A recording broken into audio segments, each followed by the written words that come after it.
supernatural time, and I know the Most High is literally, he's like jerking us out of the old, and he is, I'm seeing it's called a slingshot, not the ride, but but one of David's slingshots where you are in it and he's catapulting you into that place that you have always desired to be, in that place that he has prophesied to you. And so please do not discount your prophecies. As a matter of fact, this is a time to rehearse what he has spoken over you and what he has said. Whatever he said, he's like, I've been waiting and I've been waiting for you to open your mouth. And he said you got help in the suddenlies. Isn't that good? Yeah. There is help. There is manifestation now that is just as you speak it and blink it is there. And so changes are happening as we speak. We know there are many changes that's in this world, but guess what? We're in a safe place. You have a word. It's coming. Let's give Dr. Pam a hand.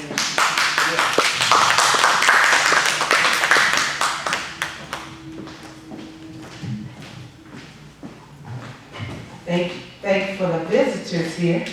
Let's give them a hand. We guarantee when you leave here, you will not be the same, because the Most High does mighty things. There's a portal that's opened up over you, and so we just thank him for igniting something in you and activating something in you. When you leave here, you will not be the same. And I speak healing over you, because right now he's restoring health to his children. You know, the world says we've been a people that's been deprived of, this place of, depending where we came from, we don't have the help. But pants on fire. They did not understand the Most High was going to do great and mighty things. So I speak healing to your body right now. Amen. Right now.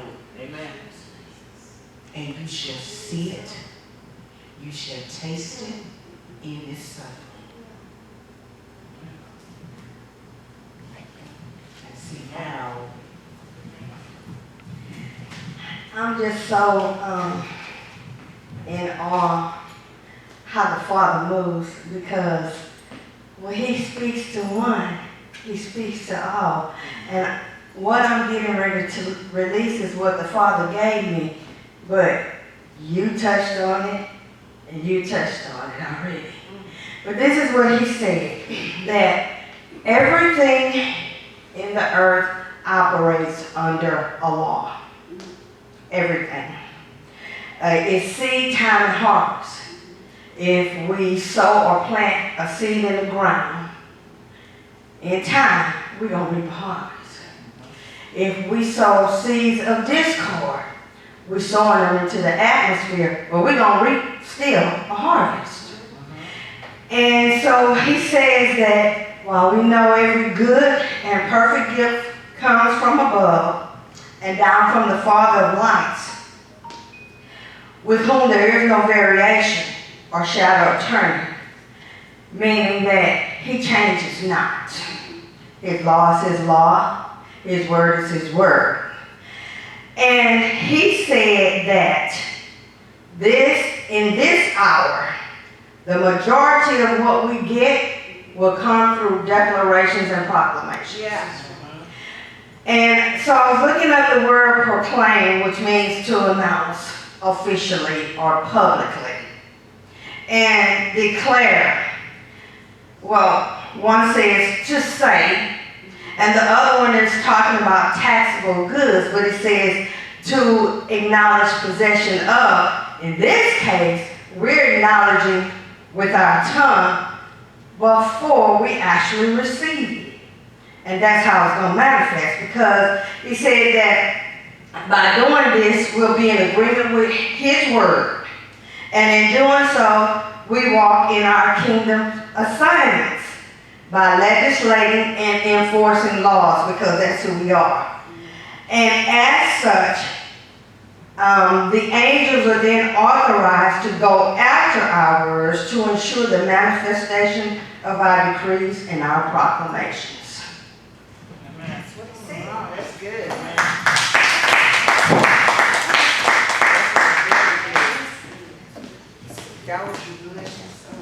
You know, because what is happening, a religious snake is being unraveled from us.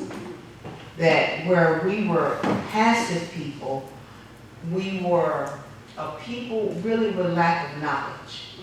And so the Most High really wants to show up and show out. I think one of the scriptures that was read last night, and I'm going to post this, it says something about the feebleness, is the feeble, those that are feeble, it's going to be like they're strong, like a house of David. That says there's going to be some strength coming forth. Just raise your hands for a minute. Say everything has changed. Strength has come. The Most High have done great mighty things in me. There is an expectation. As the fire is shut up in my bones, that I shall see great manifestations, because I am His representative in the earth realm. Isn't that good? Glory! Glory! Glory! Hallelujah! Yes. And so I've asked Prophetess to come and share with us for about 15 minutes, and then I'm gonna close out probably the next 15 minutes, just to encourage us of what the Most High is doing. Oh, yeah. I want to give Dr. Pastor Sherri, give her a hand for that word, which we needed. Thank you for being on your post and encouraging, and I just want to tell everybody, this is not the time to move off of your post. As a matter of fact, it's a time to get closer and find your post if you don't know what it is. Because the Most High is literally in our midst, and we got to understand it. In the midst of so much chaos, in the midst of death, in the midst of evilness like we've never seen before. There is evil in the land, and now it is no longer hidden. It is blatant. It is before our face.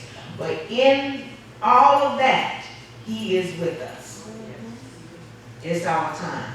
Let's welcome Prophetess as she comes.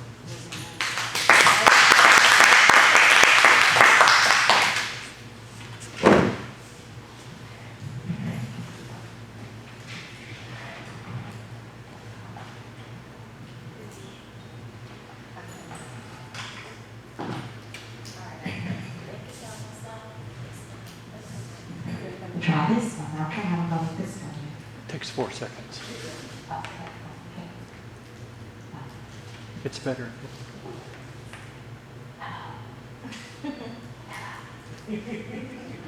Smile while we eat. That's right.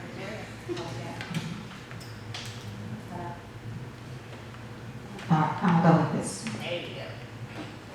Hallelujah.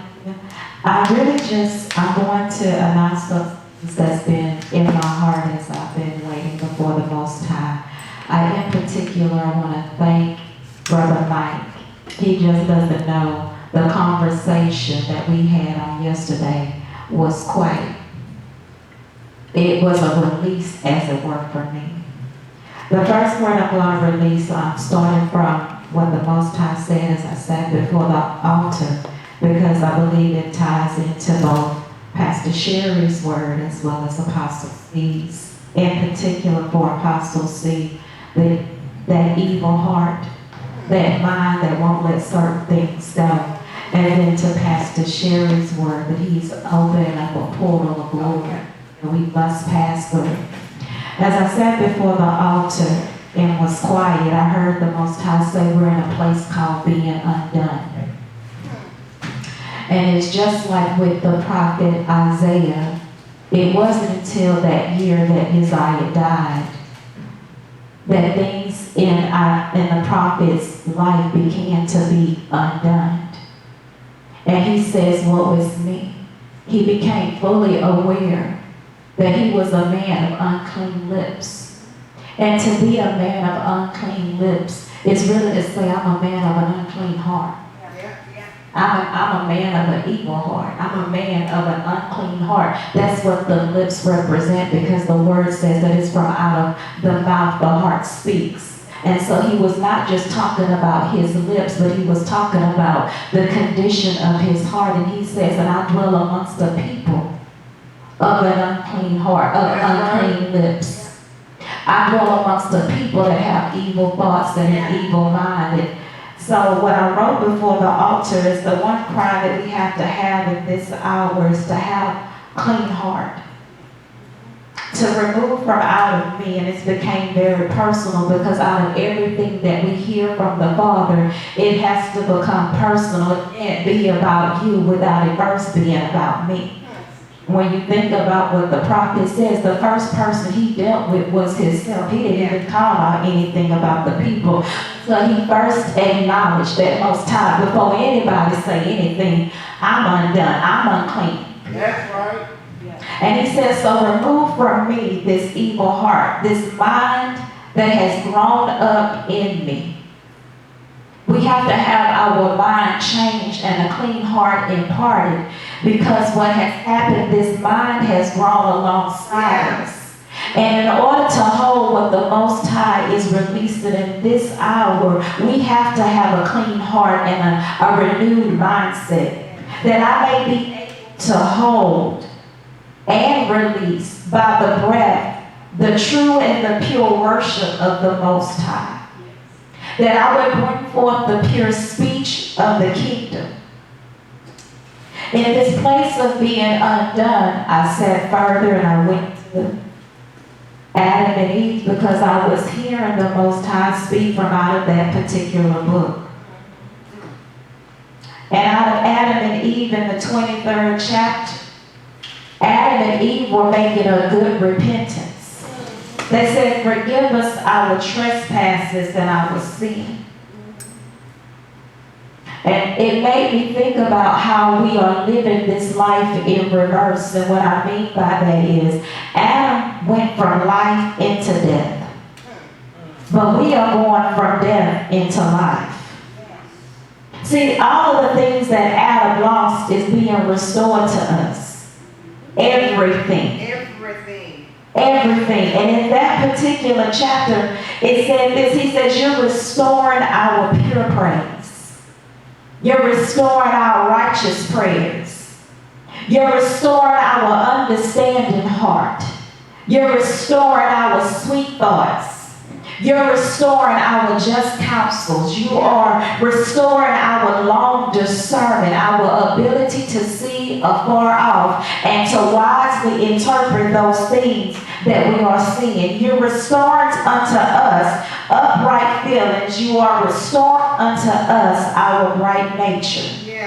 Our bodies are being transformed back into the similitude of Christ Yeshua. We are literally in the process of our mortality being swallowed up by immortality. You and I are truly being undone. And so I said, Most High, I'm going to cooperate with this process. Yes. When Yeshua came, he came to undo the works of the adversary. And when he could have saved himself, the word declares that he remained silent. And it's from that part of the conversation that I was having with Brother Michael yesterday. I was being transparent, and I'm learning all of what is the only thing I know how to be and how I should be. I said to Brother Michael yesterday, it's not so much that I don't have faith. I believe the Most High. Anything he say to me, I trust. Everything. My dilemma is this. I got to make sure that I'm hearing the Most High and not another. 1 Corinthians 14 says that in this hour there are many voices. And none of them are without significance. And what that meant was none of them are without the ability to speak. Otherwise, they would not be a voice. But it's going to be up to us to be so in tune with the voice of the Good Shepherd in this hour that we walk very circumspectly before asking him each and every step of the way, is this you? Because for so long, it's been me. I'm just going to tell the whole truth. I know how long I've been walking, and I thought I was walking, no, backing all the way up. Before I even knew the Most High, and I did things and chose things that was not of him. And then I started walking with him, and I was interpreting him through this evil mindset that had grown up alongside me, and I inflicted some of the evil of me onto a holy and Most High Yah. So he's having to undo everything that I thought I knew. And I'm letting him do it in this hour. And all I can do is encourage you, is to let him do it. So I started asking the Most High. He says, be patiently silent. In this hour, I became mute by choice. My mouth wasn't shut because of my adversary. I just realized that the inner enemy in me might want to say something, and she got to die. So I became mute by choice. I wasn't saying anything because I began to rehearse words from long ago, and it's even what you said, Apostle. Right? This is the time to rehearse what you know for sure he didn't say it to you. He was like, in your night seasons, your heart and the reins of your heart should be guiding you. I was on my way here tonight, and I started lifting that up. I'm like, Father, I can't tell for everybody else, but as far as for me, I'm in the place of a night season. And I have to rehearse what you had already told me up until now, because your word that you say will never return back to you, void. Period. The end. That's what faith is. I'm learning to, in that patient silence, I'm learning to watch with my ears. I'm learning to listen more intently.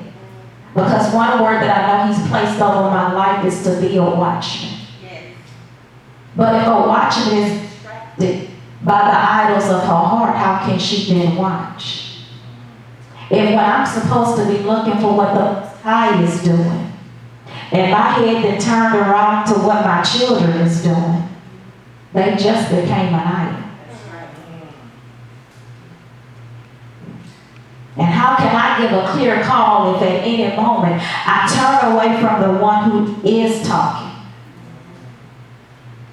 to look at one of his creations? Not that I don't love them, but everybody in this hour has to be in their proper order and proper place. And so I sat before the altar and I said, Most High, I don't want any idol in my heart. I don't care who or what it is. No one is more important than you. And no one's voice is more than yours, not my own, not pastor, not bishop, not prophet. Your voice is the one I need. So I'll patiently wait silently until I hear you speak.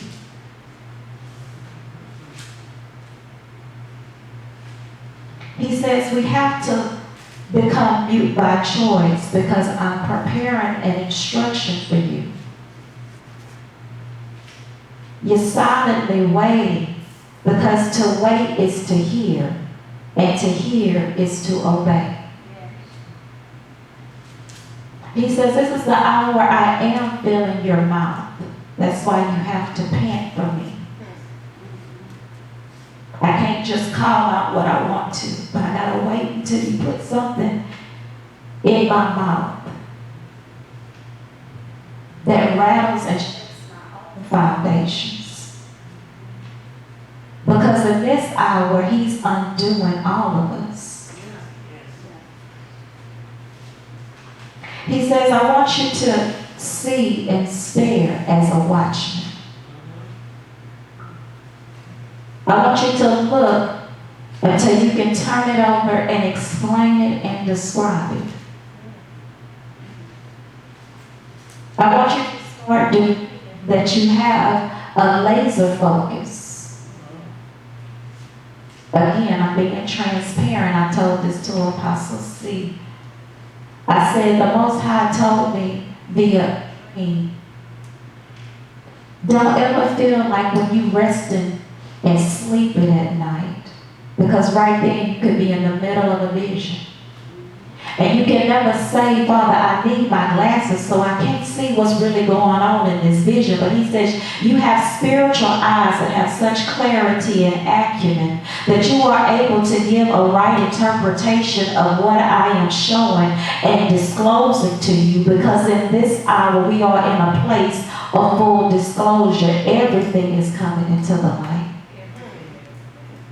And I used to say, but I can't, and notice I said I used to, I can't see because I need to get my glasses. I would be very aware of that even in my dreams. And so we have to do away with that thought that I can't see. You need to do away with the thought that while you're walking around during your waking hours, that the Most High can't release an open vision unto you. That you can only see him when you're in a place called dream. But the Most High says that this is an hour that I am speaking openly unto my children. And they are receiving clear instructions from me. And they are going into the places where I send them. Simply because they dare to be silent to hear my voice. And so will I confirm before them that the thing that they hear in this hour is true. And it is from me. For I have been fine-tuning you. I have been tuning your ears to hear in a spiritual frequency. And as you hear, you will surely see. Even as a watchman that hears the sound of hoofbeats, know that a rider is coming. Even as you may hear thunder in the far distance, and you know that surely there's the scent of rain. Know that when you hear, you can also see, and when you see, you can also hear. And with both of those faculties, I will put something on the inside of your mouth to release sound and give understanding.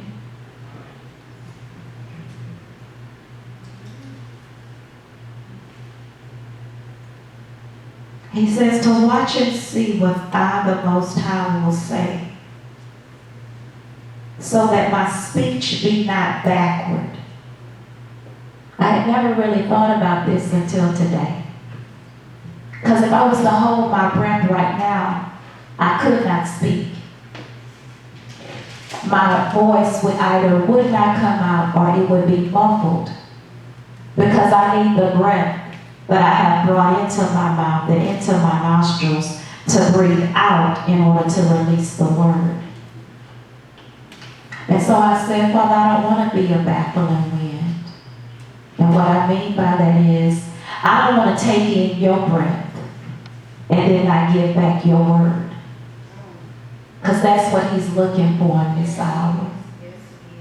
Have you become silent enough that when I give you breath, you can bring back to me my word?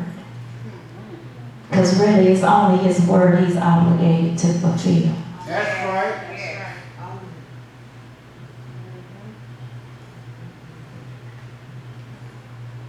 So I said, Father, I want the speech that comes out of me to be an echo of what you have spoken.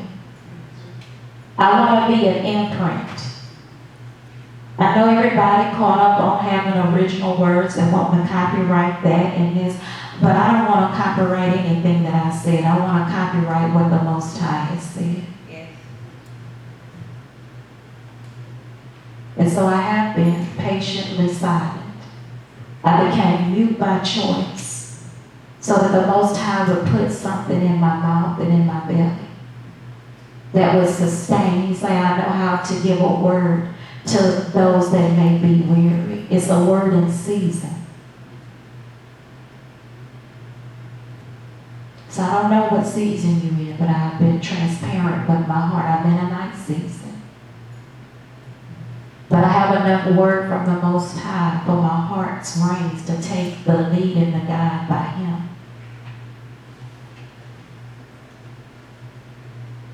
He says that as you become an echo and an imprint of what I, the Most High, has spoken unto you, the movement that then takes place is based on the authority of His word and not my assumption.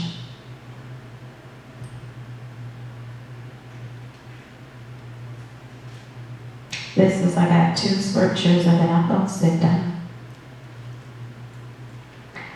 It's good. Psalms 106.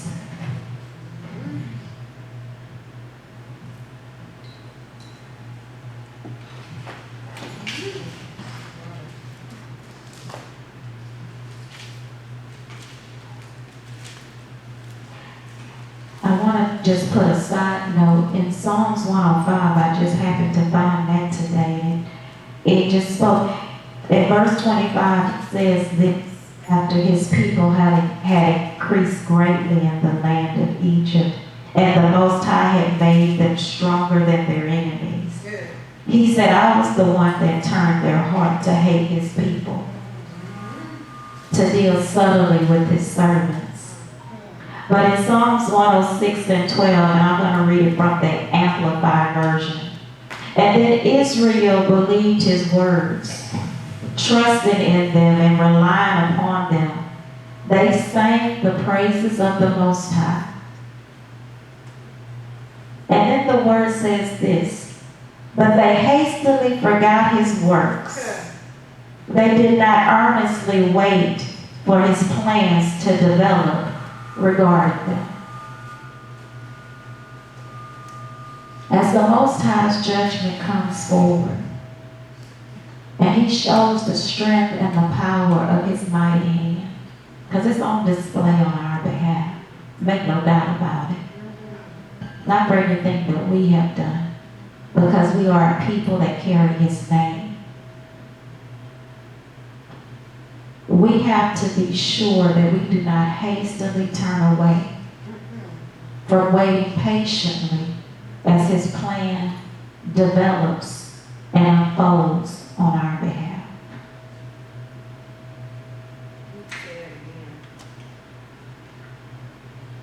I'm going to read it from the scripture because it's best not to misquote. He says, but they hastily forgot his words.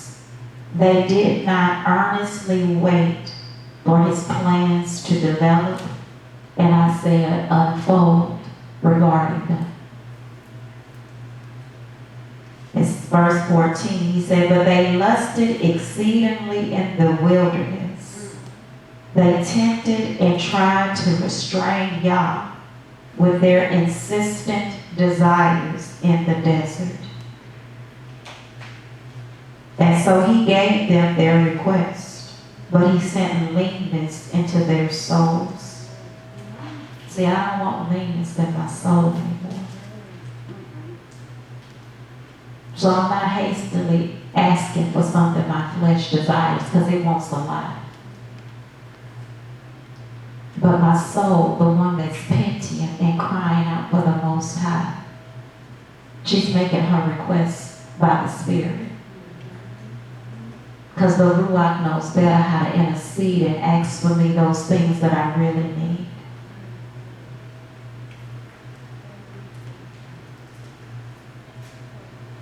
Ecclesiastes.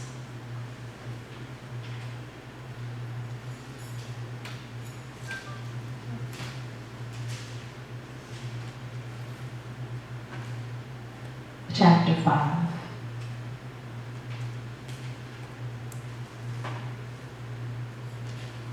And I'm reading from the Amplified. Not that I don't enjoy the King James, but it just adds something more. Yes. And I'm going to start at verse 1. He says, keep your foot.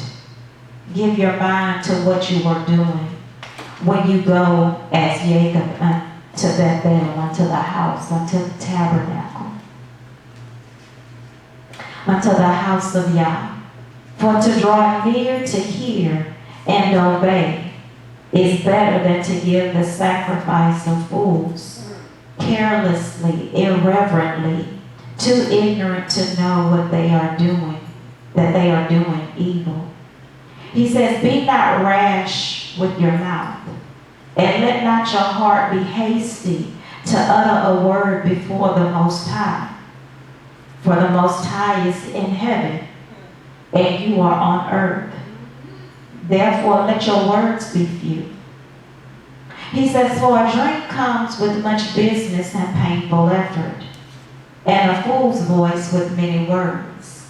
See, I don't want to be foolish when I come into the house. I know that I came to inquire of him. That was the whole point of me coming into his temple.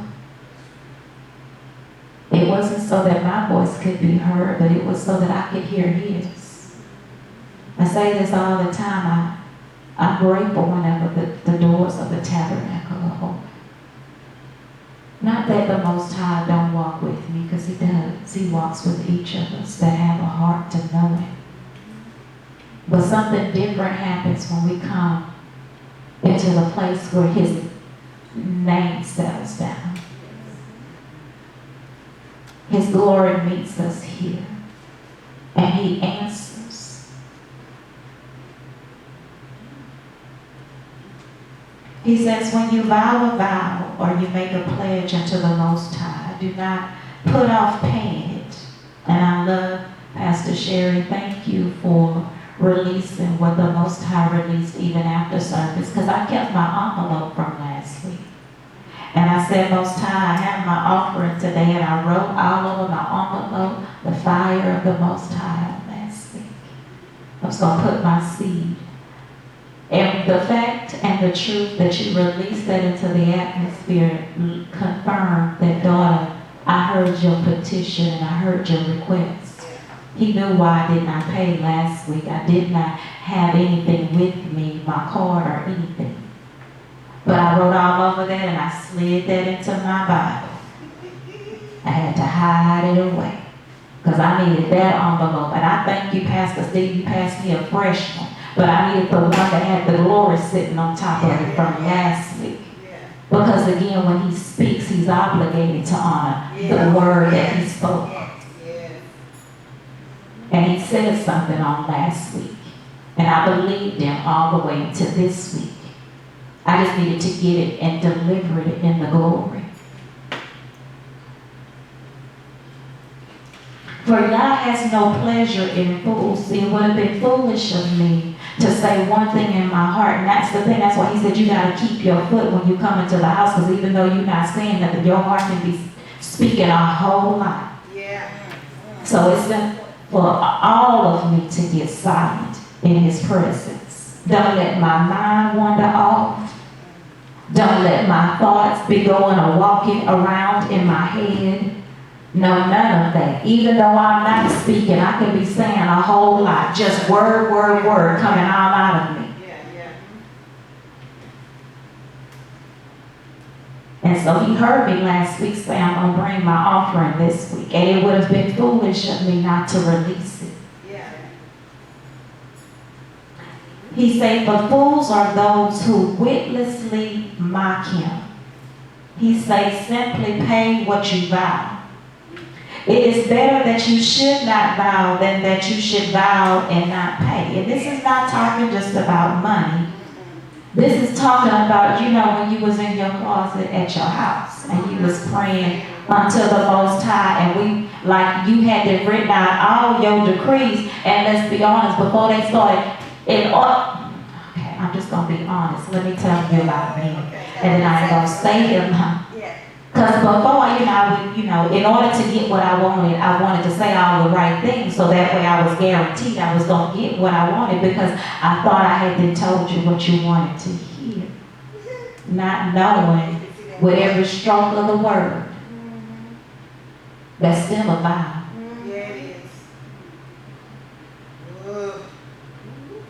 See, but at the time, especially in the beginning, I know because we do things ignorantly. In the beginning, when I didn't really know, Because see, that's the evil heart. See, the evil mind will go and praise the person that think you got what I need. I'm going to tell you whatever you want to hear. The thing is, I gave him his word. It became a vow in my mouth. And he was like, you know what, you made a vow before me without knowing. And even if you was ignorant of what you was doing, I'm still holding you to it. So now I've come to a place because he's undoing all of my evil thoughts. He's undoing the wicked heart that grew up alongside of me. I'm coming in to pay my vow.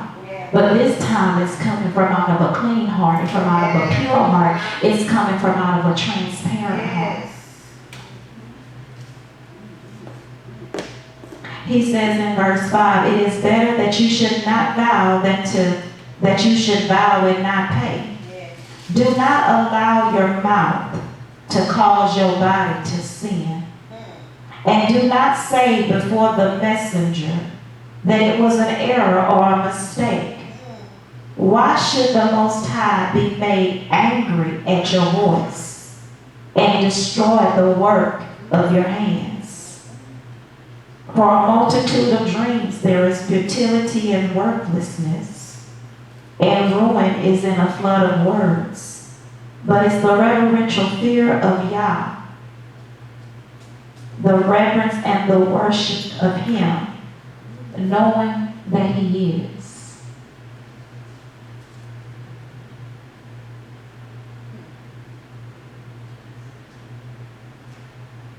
My prayer is that you would allow Him to undo whatever needs to be undone in you. Because I'm determined to move into a new realm of faith. Just what you spoke, Pastor Sherri. To move beyond the elementary and the childish and mature level into a new level. But it has to be predicated on the fact that I heard Him. Yeah. And I patiently, silently become mute by choice, just so I can hear Him. Now, Father, I glorify Your name.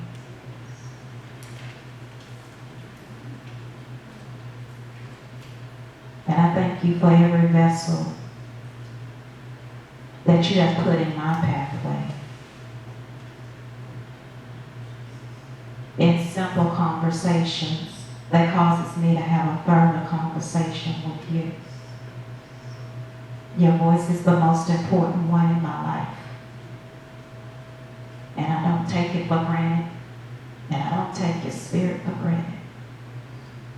And I say, Father, be with me at my house in the same power, even as I see You in this tabernacle.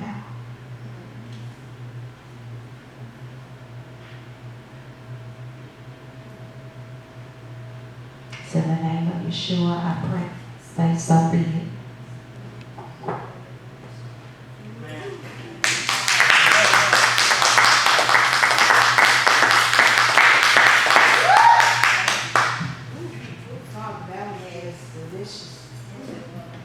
Father, we just thank You. Let us stand. We're going to go home. Because that is none shiko rabashi. There's nothing else I can say after that. That was rich. I would really admonish everyone to get that CD because it's going to help you along the way. He's shifting us. We're not in the same place. And because of that, we have to have more of Him, less of us. He's cleaning out all that crud. You know, 3 years ago, the Most High began to talk to me about one road being narrow and one road being wide. And I kept saying, well, I don't understand how so many are going to be on that wide road. He said, the wide road, many find it. On the narrow path, it's only a few. And you know we're Hebrew Israelites, and then it says only a few of us. It's a remnant within a remnant that's going to be delivered. That's why we have to get it right. Judgment is in the land. There's a lot going on. And in Ezekiel 14, and I was asked everybody to read it. The word of the Most High says, if Daniel, Job, and Noah, those are his righteous men, Daniel, Noah, and Job. He said if they were in a place where pestilence and plagues and the beasts of the field and men are being totally destroyed, even what we're seeing here, he said they will only be able to deliver themselves. They won't be able to deliver sons, daughters. It is going to be their righteousness. So there is a righteousness that he is calling us to. You might, it's going to cut off some stuff. You might have to cut off, Shaniqua. It might have to cut off Bobo. Whatever. Because it's every man for himself. Can't nobody get you in this time. Because it's different now. This is the real deal. I can't say about those who were raised in church and because I wasn't raised in church. And there is a difference because it's like there is not as a closeness, it's more of a form, but not relational. Where you can do anything you want to do, and you can sing in the choir, you can do, you can usher, you can be minister, you can do what you want to do, all of the above, and come and don't miss a beat, put your tithes and offering in there. But I realize there is a wide road, and the more I study, the more I decrease. The more I study, the more I get stuff off of me. Because we've taken Daddy for granted. We have not loved him like we say we love him. It's been a place whereas it's just what we need to say. But our actions have been so different. He said, but if a land, this is Ezekiel 14, continue to sin against me, even if these three was in there, Noah, Daniel, and Job, they can only deliver themselves. So this is a time to forgive. You go back into your life and whoever have that you have ought against. It's been there for a while. Could have been your parents. Could have been your daddy. Relationships. Siblings, friends, children, but it's in your heart. Try to hide it. But in this hour, we're butt naked. We can't run, we can't hide no more. And I understand why chastisement comes to us first. We're the children of the Most High. So judgment comes to us. So it's going to be our righteousness. And the good part about it, we can't do this. Church taught us how to perpetrate a fraud. Taught us how to look the part, say the part, when the back in the booth and the corner in the dark, you ain't the part. Mean as the Dickens, cussing everybody out. That's right. Doing whatever you want to do. But he's calling us to righteousness. Because in a minute, he's going to bust through the clouds. Your title, Your anointing, your gifting is not going to get you there. He is coming for himself in you. You got to think about, what am I mirroring? What is the atmosphere, the earth, and heaven? What am I really representing? And you know what else I found out? There is no in between. But you know, the church taught that there is it's a gray area. But he said, I would rather for you to be hot or cold, rather than be a lukewarm. Or I spit you out. And I understand more, the lukewarmness is because there's a perpetrating that you are really with him, but you really not. And what the church taught the people was, get this right on the outside. Oh yeah, come to church, looking, having everything, all the Bible, and sharp as a tack, and all of that stuff. Just look the part. But the inside is filthy. We gotta let it go. Raise your hands. Say, clean hands. Clean hands. And a pure heart. And a pure heart. And you know what? You can do this. It is better for us. Because when you begin to shell all of this stuff off, you literally begin to feel lighter. Just let them go. Let them go. You're still thinking about it, you're locked in time, and he cannot even get in. So raise your hands one more time. Say, Father, I gotta let you in. But in order for the Father to be let in, you know what? We got to be like a roto-rooter and get all that gunk-a-dunk stuff out. We got to forgive ourselves. We have to choose to forgive others. He's coming. If we don't have a clue about what's happening right now, they're not talking about after the coronavirus. I mean, they're trying to figure out if it's going to be here another 6 months, another year, another 2 years, while they're getting body bags. They're not talking about the market, the stock market that have really collapsed, and the oil industry that's just about gone. Not talking about, there are things that have changed. And we need to see we have to make that change.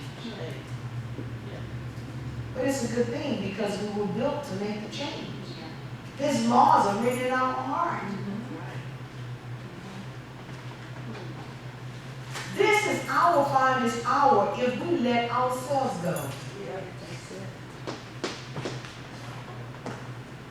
Get over yourself. Dr. Pastor said, get over yourself, it's real. Because some of us are locked in time because what we should have, could have, would have done. Guess what? There you go. And that is so awesome. When we let it go, if it's that important for you, that's what he did with Adam. He said, Adam, you must really want to get married. You really want to do this. So since it's your desire in your heart, and I know your heart, I'm going to send an angel to get you ready. Before he comes, he's getting ready to lavish us with some really nice things here. There's healing coming to our bodies. Healing coming to our pocketbooks. Healing coming to our mental capacity because, things have happened to a lot of our people mentally. Our creativity is being formed again. Guess how many Business is getting ready to pop off. Yeah. No fear. Since I stood up there long, I just want to share this one. Stand up. We don't. I just want to share the scripture to say, don't be anxious. I am not getting ready to take you on. Listen to this. Don't be anxious. He promised to supply all our needs. All.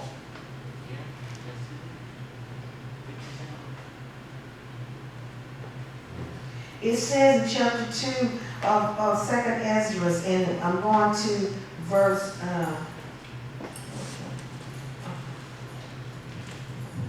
this is verse 27. It says, do not be anxious, for when the day of tribulation and anguish comes, others, say others, others shall weep and be sorrowful. Can I say this portion? But you shall rejoice and have abundance. Isn't that good? While the world system is crumbling, there's a promise. He said, don't be anxious now. But he said, while the nations during the days of tribulation, the others going to weep and be sorrowful. But he's telling us as a people, but you rejoice. And have what? Abundance. Come on, say, there's no lack among us. Go raise your hand and say, there's no lack amongst me. There's no lack among me. Then he said, the nations shall envy you, but they shall not be able to do anything against you, says Elohim. For my hands will cover you, that your sons may not see him. So his deliverance is a lot of great things that's happening. He's restoring us. He's restoring our health. Jubilees 2:27 and 28. Oh, 2nd Ezra. Thank you. Yeah. I love y'all. I want you to begin to love. Wow, Father's love. And sometimes, we didn't understand. Solomon said, do not give your love before it's time. And so we weren't taught, right? So we wound up giving our love away and it was crushed. But guess what? We can begin again. We can start loving on each other. It takes out the bitterness, It gets rid of that Dunkin' stuff because we made a decision. It's all good. Yes, it is. Nothing makes you angry anymore. Not to the point where you're angry for days and weeks and months. But you're going to love. And if you go and really in prayer and pray about somebody, the Most High will show you what they really dealing with. You think it's one thing you did in the outward appearance, and I'm getting ready to go. My father, who was a cusser, he was mean as the Dickens, and it was just something else coming on. When I got filled with the Ruach and stuff, I'm like, Father, wait, this, there. And I just started praying for him. I said, Father, and then one day in the prayer closet, my prayer closet at that time was the bathroom. I said, Father, what is it? He said he never had a love from his mother. Oh, just booed and cried. Oh, Father, I didn't know, Father. I was never cussing, but whoa, when he got to cussing, sound like a symphony. And then I'm like, but you cussing me out. And I wanted to cuss back. From that day on, he never treated me the same. From that day on, he never cursed on me. Oh, excuse me, baby. I never came out of the closet and said, you know, the father said you never had love from your mama. It was all done in the prayer closet. And there's no distance in the spirit. So he knitted our hearts together. And I saw how I can extend my love. We got to love love. That's the only way we're going to make it. Love y'all. Don't look at somebody and say, I love you. I love you. I love you. Love you, Pastor Steve. Love your apostle. I love you. Yes, love you. Don't hesitate to tell somebody you love them. Come dismiss us. Somebody want to come dismiss us?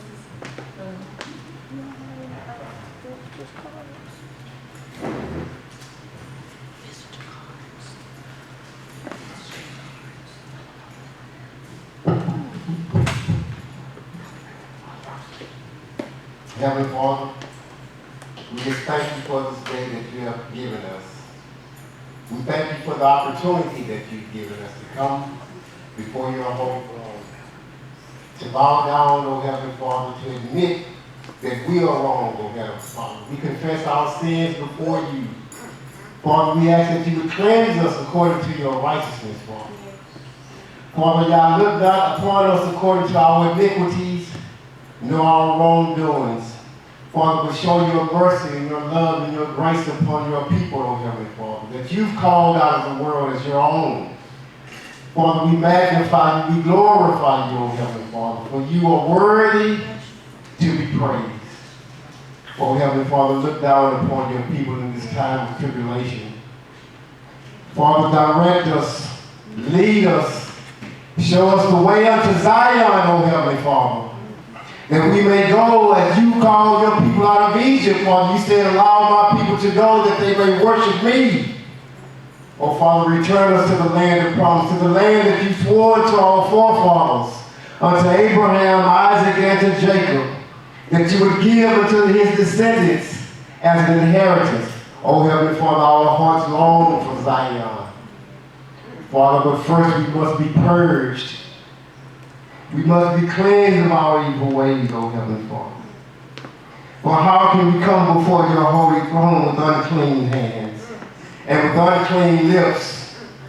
O Heavenly Father, who are we to even think that we have done anything to deserve to be in your presence? It's only by your blood. It's only by your sacrifice that you've given unto us. O Heavenly Father, that we may have the right to enter into your kingdom, that we may have the right to come before your throne boldly, O Heavenly Father, not because of anything that we have done, but because of the shed blood, O Heavenly Father, that you sacrificed. O Heavenly Father, remember, O Heavenly Father, of the promise that you gave unto our forefathers Abraham, that you would make him a mighty nation, O Heavenly Father, and that kings and princes would come before him. Oh, Heavenly Father, the word says that he believes you and he had faith. Oh, Heavenly Father, that you would visit him at certain time and that Sarah would have a son. Oh, Father, we glorify your holy name. For we'll remember, oh, Heavenly Father, that you came to him and you said, go to the place that I will show you and sacrifice the very son that I've given you, to fulfill the promise that I've placed within you. Heavenly Father, but you are so merciful unto your people. You love us with an undying love, oh Heavenly Father. For you provided a ram in the bush, that the seed, oh Heavenly Father, would not be diminished. Heavenly Father, that ram was Christ.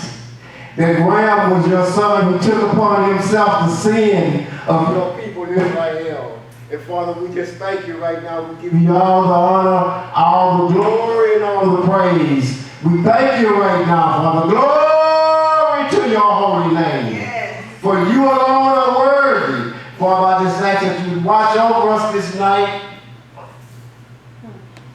Watch over us and anoint us in your Holy Spirit. Prepare us for what is to come on tomorrow, that we may go forth, that we may proclaim the victory in your name, and that we may be a witness unto all the earth of your goodness.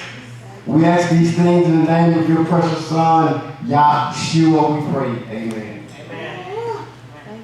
So be it, and it is so. And it is Yes, so. sir.